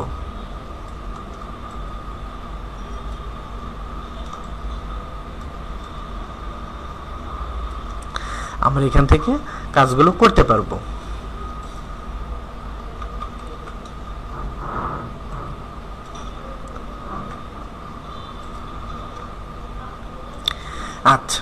তো এইভাবে যে কোনো একটা শেপের ভিতরে এই ধরনের এইভাবে আমরা কাজগুলো করতে পারবো। এই বিষয়গুলো আমরা এখান থেকে দেখলাম। তার মানে আমরা যদি এখান থেকে এই হরিজন্টালি এই বিষয়গুলো জানি, জাস্ট পরবর্তী যে টুলসগুলো আছে এগুলোকে ভার্টিক্যালি কাজ করবে, কিন্তু অপশনগুলোকে মূলত সবই সেম। এখন আমরা যেটা করব, আমাদের টাইপ টুলের ভিতরে আরও যে বেশ কিছু অপশনগুলো আছে সেই অপশনগুলো আমরা এখান থেকে দেখার চেষ্টা করব, যেমন ক্যারেক্টার প্লেট, এগুলো আমরা এখান থেকে দেখার চেষ্টা করব। আমরা এখান থেকে এগুলো দেখি।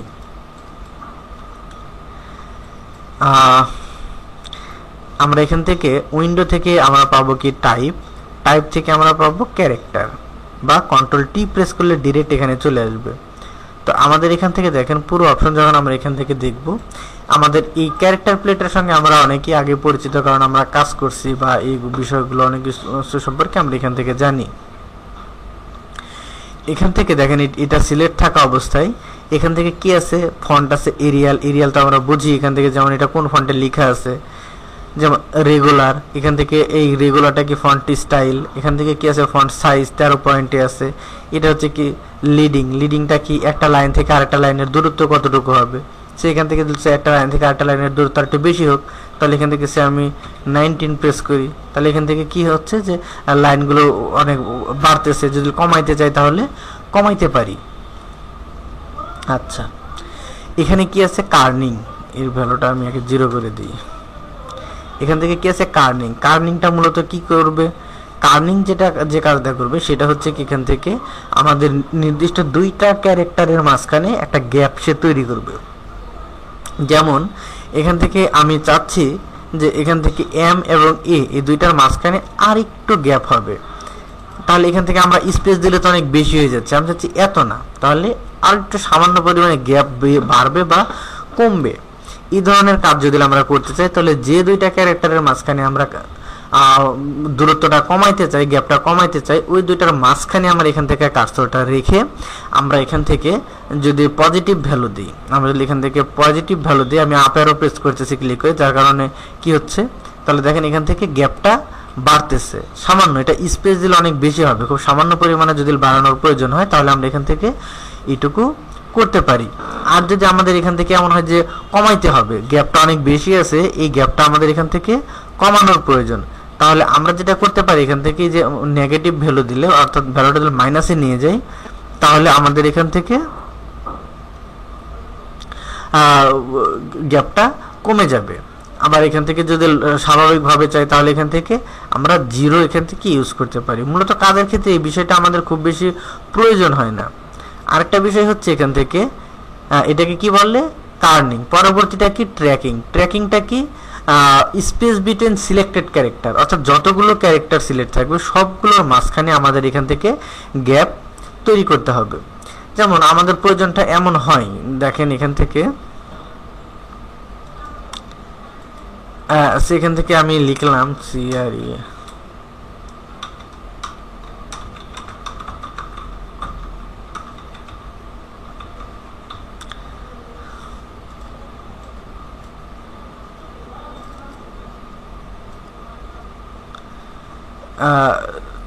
ক্রিয়েটিভ আইটি ইনস্টিটিউট আমি এখান থেকে লিখছি। তো এবার আমি এখান থেকে এর নিচে লিখতে চাই ধানমন্ডি ঢাকা।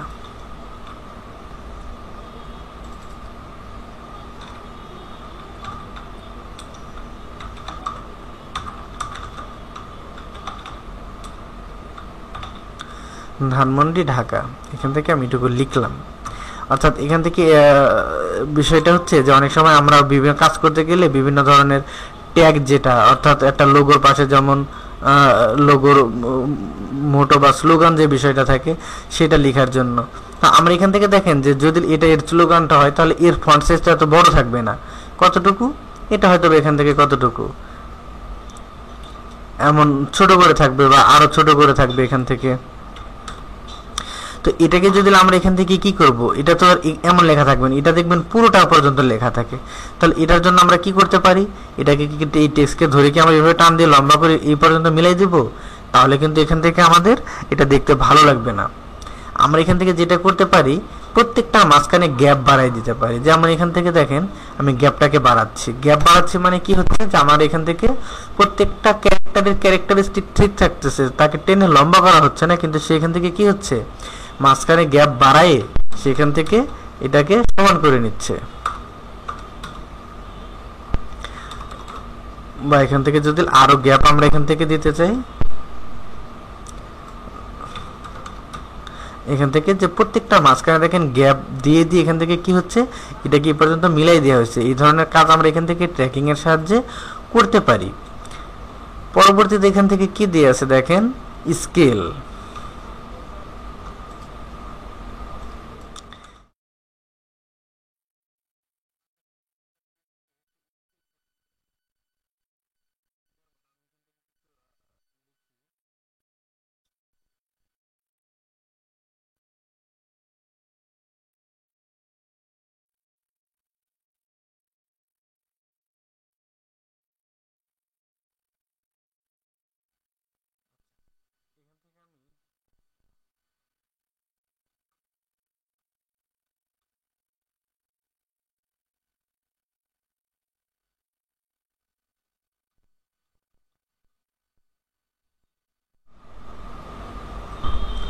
পরবর্তী অপশনটা কি এখান থেকে আছে ভার্টিক্যালি স্কেল। তো ভার্টিক্যালি স্কেলটা কি করবে, আমি এখান থেকে দেখি, যেমন আমি এখান থেকে লিখি বাংলাদেশ, আমি টেক্সটটাকে বড় করে নিলাম।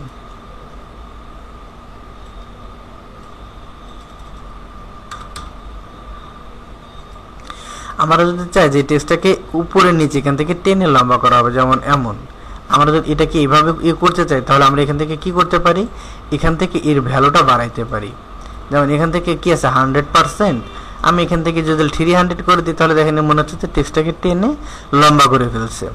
আবার এখান থেকে কি আছে হরিজন্টাল স্কেল, যদি এইভাবে টেনে লম্বা করতে চাই, তাহলে এখান থেকে কি এইভাবে আমি এখান থেকে 300% দিয়ে দেখি, তাহলে এখান থেকে কি দেখেন আমার টেক্সটটা কিভাবে টেনে লম্বা করে ফেলছে। তো মূলত কাজ করতে গেলে আমাদের এখান থেকে এই কাজগুলো কখনো করতে হয় না। এই কাজগুলো করলে আমাদের এখান থেকে দেখতে আরো অনেক বেশি খারাপ লাগে, এখান থেকে টেক্সটের সৌন্দর্যটা নষ্ট হয়ে যায়।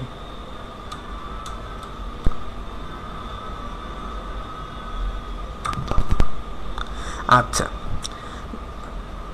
নিচে দেখেন এখান থেকে কি আছে বেজলাইন শিফট। এই বেজলাইন শিফটটা আমাদেরকে এখান থেকে কি করবে, এই বেজলাইন শিফটটা আমাদেরকে হেল্প করবে যে একটা টেক্সটকে তার বেজলাইনকে, যেমন এখান থেকে দেখেন যে একটা লাইন দেখা যাচ্ছে, এটাকে বলা হয় বেজলাইন। এই বেজলাইন থেকে শিফট করানো নিচে বা উপরে, যেমন আমরা এখান থেকে বিভিন্ন সময় বিভিন্ন ধরনের লিখে দেখি, যেমন ই স্কোয়ার, বি স্কোয়ার, তারপরে পানির অনুপাত, যেমন A:2O, এই ধরনের যে বিষয়গুলো করি, যে এই যে পাওয়ারগুলো বলা হয় এ স্কোয়ার বা কিউব, যে বিষয়গুলো এগুলো কি উপরে বা নিচে থাকে। তো একটা টেক্সটকে আমরা এটা কিভাবে করতে পারি, এটা করার জন্য আমাদেরকে এখান থেকে যেটা করতে হবে, যেমন আমি এখান থেকে লিখি, তো যদি আমি এখান থেকে H2O, এই 2টা কোথায় থাকবে, 2 থাকবে এখান থেকে আমার এখান থেকে নিচে, H এর চাইতে নিচে, তাহলে এখান থেকে নিচে নিব কিভাবে, তো এখান থেকে হয়তো ফন্ট সাইজ কিছুটা ছোট থাকে, তো আমরা যেটা করতেছি ফন্ট সাইজ হয়তো এখান থেকে আমি কিছু ছোট করে দিলাম, এখান থেকে হয়তো এখান থেকে 30 করে দিলাম, কিন্তু তাই বলে কি এখান থেকে এটা কি ওই ধরনের হয়েছে না। তো এটাকে কি করতে হবে, বেজলাইন থেকে নিচে নামাইতে হবে। যেখান থেকে দেখেন বেজলাইন শিফট, যেহেতু নিচে নামাবো আমি এখান থেকে ভ্যালুটা নেগেটিভ দিচ্ছি, নেগেটিভ দিলে কি হচ্ছে, সে নিচের দিকে চলে যাচ্ছে। যদি আমরা উপরে যাইতাম স্কোয়ার হিসেবে, তাহলে এখান থেকে কি যদি ভ্যালুটা পজিটিভ দিতাম, তাহলে এটা উপরে চলে যেত। এই বিষয়গুলোকে আমরা এখান থেকে কাজ করতে পারি। আচ্ছা, তো এর নিচে দেখেন আরো কিছু অপশন আছে, এখান থেকে অল ক্যাপস, অর্থাৎ আমাদের এখান থেকে টেক্সটগুলো লেখার পরে এখান থেকে কি অল ক্যাপস হবে কিনা, বা এখান থেকে অল ক্যাপস না হয়ে কি এখান থেকে স্মল ক্যাপস হবে কিনা, এই বিষয়গুলো এখান থেকে কি কাজ করবে। স্মল ক্যাপস বিষয়টা কি, স্মল ক্যাপস মানে কিন্তু এমন না যে সবগুলো ছোট হাতের হয়ে যাবে। স্মল ক্যাপসটা হচ্ছে কি, যে এখান থেকে সবই ক্যাপিটাল লেটারে থাকবে, কিন্তু যেটা অ্যাকচুয়ালি ক্যাপিটাল লেটার সেটার সাইজটা একটু বড় থাকবে। তারপর এখান থেকে আমরা সাবস্ক্রিপ্ট বা সুপার স্ক্রিপ্ট, যে বেজলাইন শিফট, যেটা এখান থেকে আমরা ডিরেক্ট এখান থেকে করতে পারি, ডিরেক্ট এখান থেকেই করতে পারি, যেটাকে আমি পাওয়ার হিসাবে দেখাইতে চাই। যেমন আমি এখান থেকে এই দিসের স্ট্যাক এখান থেকে পাওয়ার হিসাবে দেখাইতে চাই, এটা সিলেক্ট করে এখান থেকে সুপার স্ক্রিপ্ট দিয়ে দিই, তাহলে এখান থেকে এটাই পাওয়ার হিসাবে শো করবে। আচ্ছা, তো তো এখান থেকে কি আন্ডারলাইন, আমরা যদি আমাদের টেক্সটগুলোর নিচে আন্ডারলাইন চাই তাহলে এখান থেকে কিভাবে আন্ডারলাইন দিতে পারি। স্ট্রাইক তো টেক্সটের মাঝখান দিক দিয়ে যদি কেটে দিতে চাই তাহলে এখান থেকে কেটে দিতে পারি। এই কাজগুলো আমরা এখান থেকে করতে পারি। আচ্ছা, আমি এখান থেকে এরিয়া টাইপ অপশন থেকে আমি এখান থেকে এটাকে লাইনগুলো কি করে ফেলি, এখান থেকে প্যারাগ্রাফ এরিয়া টাইপ অপশন, এখান থেকে আমি চেঞ্জ করে ফেলি 1 করে ফেলি। এখানে আরেকটা বিষয় আমরা এখান থেকে দেখে ফেলি, সেটুকু আমি নর্মাল টেক্সট করলাম।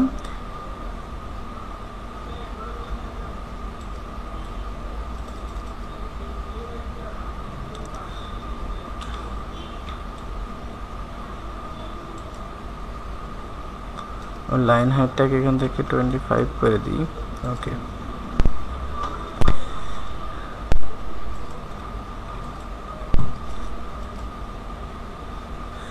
আচ্ছা, তো আমি এখন যেটা দেখাইতে যাচ্ছি যে এখান থেকে দেখেন আমাদের টাইপ, এখানে আরো কিছু অপশন আছে। যেমন এখানে একটা অপশন আছে কি এখান থেকে, এখানে কি আছে ফন্ট। দেখেন এখান থেকে যদি আমরা ফন্ট চেঞ্জ করতে চাই ডাইরেক্ট এখান থেকে ফন্টগুলো আমরা চেঞ্জ করতে পারি। আবার এখান থেকে কি রিসেন্ট ফন্ট, রিসেন্টলি আমি কোন কোন ফন্টগুলো এখান থেকে কি করছি এগুলো করতে পারি। সাইজ, এখান থেকে সাইজগুলো আমরা পরিবর্তন করতে পারি। গ্লিপস, গ্লিপস অপশনটা কি, গ্লিপস অপশনটা হচ্ছে এমন কিছু সিম্বল যে সিম্বলগুলো আমরা এখান থেকে কিবোর্ডের সাহায্যে দিতে পারি না। যেমন আমাদের এখানে হয়তো @ হ্যাশ এই ধরনের কিছু সিম্বল আমাদের এখানে আছে এখানে, কিন্তু এই যে অনেক সিম্বল কিন্তু এখানে নাই। যেমন copyright, register mark, team mark, এই ট্রেডমার্ক, এই বিষয়গুলো কিন্তু আমাদের এখান থেকে নাই। কিন্তু এগুলো যদি আমরা ইউজ করতে চাই তাহলে কিভাবে করব, তো এগুলোর জন্য হেল্প করবে আমাদের এখান থেকে গ্লিপস অপশন। অর্থাৎ এখান থেকে দেখেন আমি টাইপ টুল অ্যাক্টিভ করলাম, এখান থেকে চলে গেলাম গ্লিপস। গ্লিপসে যাওয়ার পর দেখেন এখান থেকে বিভিন্ন ধরনের সিম্বল আমরা এখান থেকে পাবো। তো আমাদের এখান থেকে দেখতে হবে যে আমার কোন সিম্বলটা চাই আর এটা কোথায় আছে।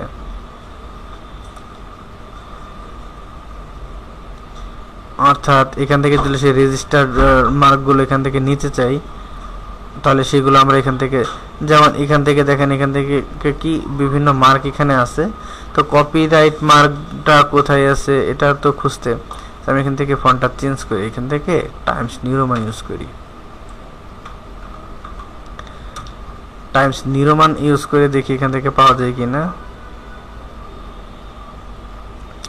এত ফন্টের ভিতর সিম্বলের ভিতর থেকে খুঁজে বের করাটাও মুশকিল। এই যে এখান থেকে আরবিক লেখাগুলো আছে এখান থেকে দেখতেছি, যদি এখান থেকে চাই আমরা ইউজ করতে পারি।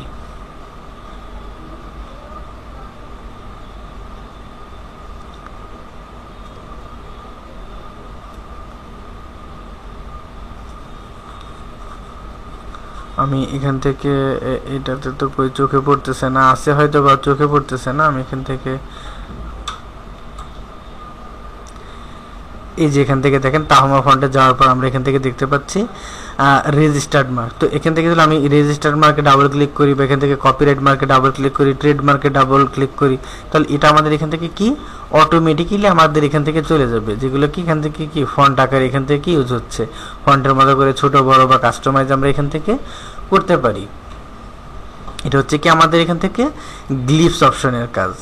এই এরিয়া টাইপ অপশন তো দেখলাম, টাইপ অনে পাত এখান থেকে। আচ্ছা,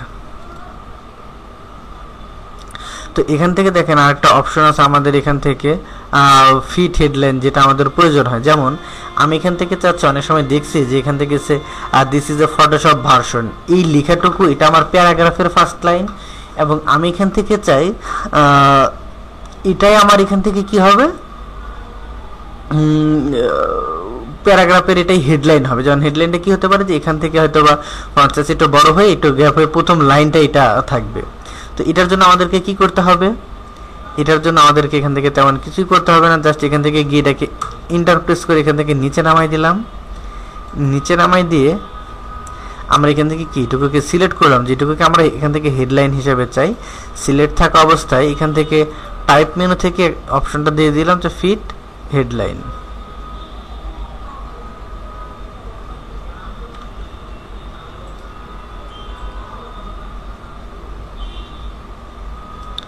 এখান থেকে টাইপ থেকে ফিট হেডলাইন, সরি এখান থেকে ফিট হেডলাইন এখান থেকে আমি এটুকু না দিয়ে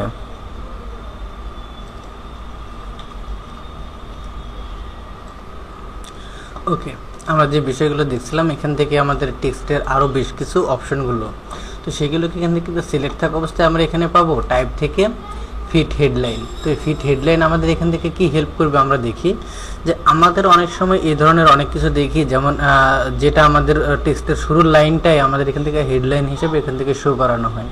যেমন আমি যদি চাই এখান থেকে যে এভরিডে পর্যন্ত এখান থেকে এই টেক্সটটুকু আমার এখান থেকে হেডলাইন হিসেবে থাকবে, এটা পুরো লাইন জুড়ে এটাই হেডলাইন, পরবর্তীতে কি হবে এটাই আমাদের এখান থেকে প্যারাগ্রাফের ফার্স্ট লাইন বা প্যারাগ্রাফ কি টাইটেল বা এখান থেকে হেডলাইন। তো এখান থেকে আমরা এটুকুকে সিলেক্ট করে এন্টার দিয়ে নিচে নামাই দেবো পরবর্তীটুকু, এবং এখান থেকে সিলেক্ট করে টাইপ মেনু থেকে ফিট হেডলাইন, বা আমরা যদি এখান থেকে চাই আমরা এখান থেকে ফন্টটাকে বড়গুলো আগে আগে আগে করে নিতে হবে।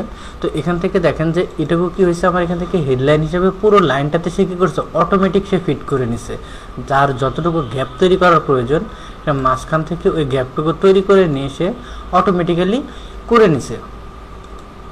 আচ্ছা, পরবর্তীতে কি আছে এখান থেকে গুরুত্বপূর্ণ, দেখেন এখান থেকে ক্রিয়েট আউটলাইন এটা দেখতেছি। এর আগে দেখেন এখান থেকে কি আছে চেঞ্জ কেস। চেঞ্জ কেস সম্পর্কে আমরা এখান থেকে জানি যে আপার কেস, লোয়ার কেস, 4 ধরনের কেস আমরা এখান থেকে পাই। কি আছে আপার কেস, যদি এখান থেকে আপার কেস দিই সবগুলো লেখা আমাদের এখান থেকে বড় হাতের হয়ে যাবে, ক্যাপিটাল লেটার হয়ে যাবে। আবার এখান থেকে টাইপ থেকে চেঞ্জ কেস এখান থেকে যদি লোয়ার কেস দিই তাহলে সবগুলো লোয়ার কেস অর্থাৎ স্মল লেটার হয়ে যাবে। আবার টাইপ টুল থেকে এখান থেকে আমরা যদি চেঞ্জ কেস দিই এখান থেকে টাইটেল কেস দিলে কি হবে যে প্রতিটা ওয়ার্ডের ফার্স্ট লেটার আমাদের কি হবে ক্যাপিটাল লেটার হবে। আবার সেন্টেন্স কেস আছে, আমরা সেন্টেন্স কেস বুঝি, আমরা এখান থেকে সবচেয়ে বেশি যেটা ইউজ করি যে একটা প্রতিটা সেন্টেন্সের ফার্স্ট ওয়ার্ডের ফার্স্ট লেটারটা কি হবে এখান থেকে ক্যাপিটাল লেটার হবে, পরবর্তীগুলো কি হবে আমাদের স্মল লেটার হবে। এটার জন্য আমরা এইভাবে চাই তাহলে আমরা কি এখান থেকে এটা ইউজ করতে পারি। আরেকটা বিষয় আমরা যেটা এখান থেকে দেখলাম ক্রিয়েট আউটলাইন একটা অপশন ছিল শর্টকাট কি এখান থেকে, তো আমরা আউটলাইনটা কি কাজ করবে আমি এখান থেকে লিখি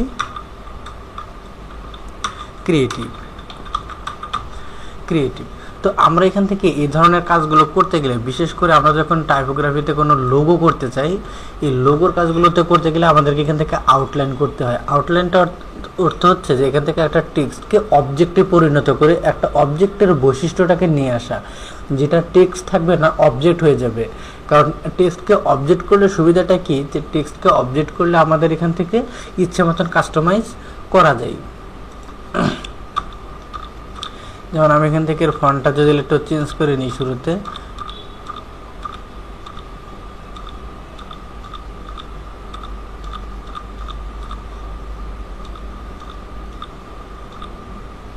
সো ঠিক আছে এটা একটা ফন্ট। তো এখন আমি চাচ্ছি এটাকে আউটলাইন করবো। আউটলাইন কিভাবে করতে পারি, টাইপ মেনু থেকে গিয়ে আউটলাইন এই যে এখান থেকে পাবো আউটলাইন, অথবা রাইট ক্লিক করলে আমরা এখান থেকে অপশন পাবো ক্রিয়েট আউটলাইন, অথবা শর্টকাট কি হচ্ছে শিফট কন্ট্রোল ও প্রেস করলে এটা অবজেক্ট হয়ে যাবে। এখন ক্লিক করলে সবগুলো একবারে সিলেক্ট হচ্ছে। আমরা রাইট ক্লিক করে আনগ্রুপ করে দিই তাহলে প্রত্যেকটা লেটারকে আমরা আলাদা আলাদাভাবে অবজেক্টের মতন সিলেক্ট করতে পারবো। এর সুবিধাটা কি, এর সুবিধাটা হচ্ছে যে আমরা এখন একে প্রত্যেকটাকে যে অবজেক্টের কি প্রত্যেকটা অ্যাঙ্গেল পয়েন্টকে আলাদা আলাদাভাবে ডিরেক্ট সিলেকশন টুল দিয়ে ধরে এখান থেকে এটাকে এভাবে মডিফাই করতে পারবো, যেগুলোকে আমাদেরকে এখান থেকে লোগো বানানোর জন্য আমাদেরকে এখান থেকে বিশেষভাবে হেল্প করে থাকে। যে একটা টেক্সটকে অবজেক্টে পরিণত করে একে আমাদের নিজস্ব ইচ্ছে মতন এখান থেকে কি কাস্টমাইজগুলো করে নেওয়া, যেটা আমরা খুব সহজে এখান থেকে কি অবজেক্ট করার মাধ্যমে এখান থেকে করতে পারি। যে আমাদের এখান থেকে যেখানে যে ধরনের মডিফাইগুলো প্রয়োজন অবজেক্টের মতো যেভাবে পরিবর্তন আনতে পারি এইভাবে আমরা এখান থেকে টেক্সটগুলোকে করতে পারি। তো এই ছিল আমাদের এখান থেকে আজকের বিষয়। আশা করি আমরা সবাইটাকে ক্লাসটাকে এনজয় করব, এখান থেকে দেখব এবং এখান থেকে এই প্রতিটা বিষয় সম্পর্কে এখান থেকে জানবো। এখান থেকে যে বাংলাদেশ গভর্নমেন্ট যে লোগোর যেটা বিষয়টা দেখাইলাম, আশা করি এই বিষয়গুলো বা এখান থেকে ম্যাগাজিন পেজ তৈরি করা বা এখান থেকে পেজের ভিতরে ইমেজ ইনসার্ট করা, একটা টেক্সট লেখার পরে টেক্সটকে কাস্টমাইজ করা, অর্থাৎ ইলাস্ট্রেটরের টেক্সট নিয়ে কাজ করতে গেলে আমার মনে হয় না আমাদের এখানে আরও কোনো প্রবলেম থাকবে। তো আমি সবার জন্য শুভকামনা রইল। আবারও আমাদের এখান থেকে সবাই ভালো কাজ করেন, সবাই ভালো কাজ শেখেন, এই কামনা নিয়ে আমি শেষ করছি আজকের টিউটোরিয়াল। ধন্যবাদ।